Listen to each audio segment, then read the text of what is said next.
Dito ko sa banyo paliguan si Kola kasi ilang araw na makulimlim at malamig yung hangin. Nangangamoy na si Kola dahil hindi nakakaligo.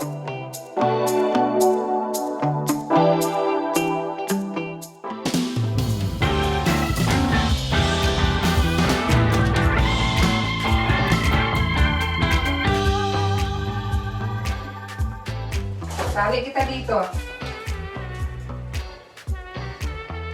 Kasi bubuksan lang natin yan.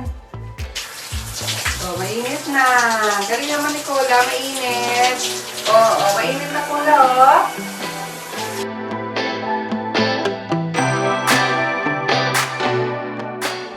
Inuuna ko sa buntot or sa hulihan kasi pag inuna mo yung banda sa ulo, nagagalit.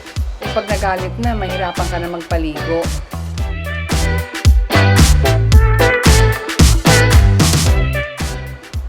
Chippy, manunood pa kay Kola habang naliligo. Nabuntot pa. Huwag kang magulo. Ganyan. Buhos na ng ulo. Mabuti hindi nagalit si Kola. Kasi pag nasa labas ko siya paliguan, nagagalit yan. Siguro nasarapan siya sa tubig. Naligam-gam eh.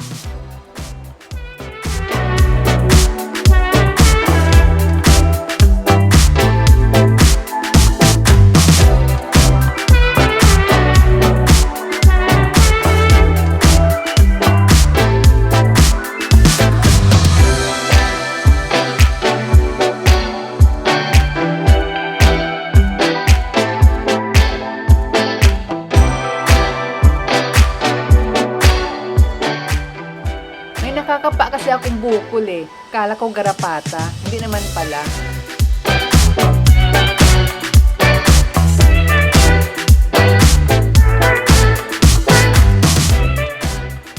Himala, ang bait ni Kola paliguan ngayon. Hindi siya magalaw. Ayan si Kola. Pag wala ng pagbasa ang balahibo. Nako, nag-uumpisa ng magalaw si Kola. Ayaw niya kasi yung banlaw eh. Lalo yung buhusan mo siya banda sa ulo. Ayaw na ayaw niya yun. Silang wala lang. Patingin ang Kola doon. Patingin.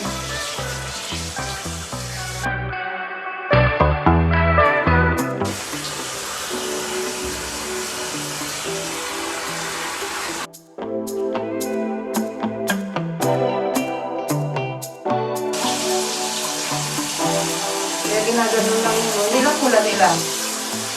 Kola, stay! Stay, Kola, stay! Stay! Sumilip si Chippy kasi lumakas ang boses ko. Naawa siya siguro kay Kola. Tapos na. Good girl. Okay.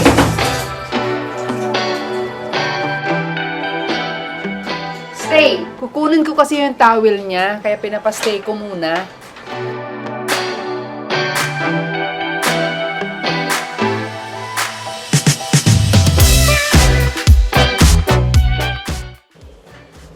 Kabila. Nililinis ko yung tenga. Maganda kasi linisin yung pagbagong ligo.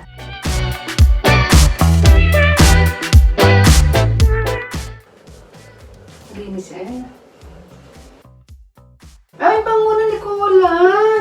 Hindi na mapaho si Kola. Kola, stay! Kola! Ayaw na papigil ni Kola. Gusto nang lumabas ng CR. At pupunta ng rooftop. Nasanay kasi yan sila na after maligo, pinapakit ko sa rooftop para magpatuyo. Ngayon kasi makulimlim, saka maginawang hangin. Kaya i-blower ko na lang.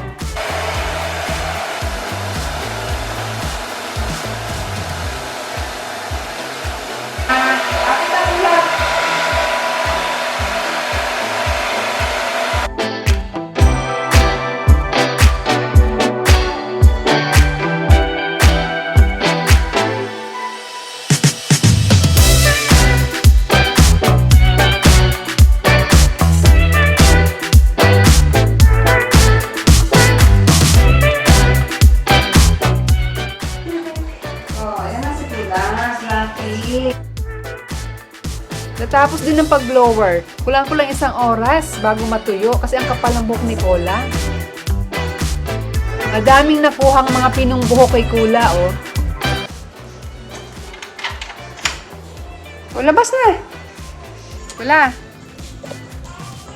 Yan. Fluffy na si Kula. Good girl si Kula. Kula, sit. Yan. Up, Kula. Good girl, Kula.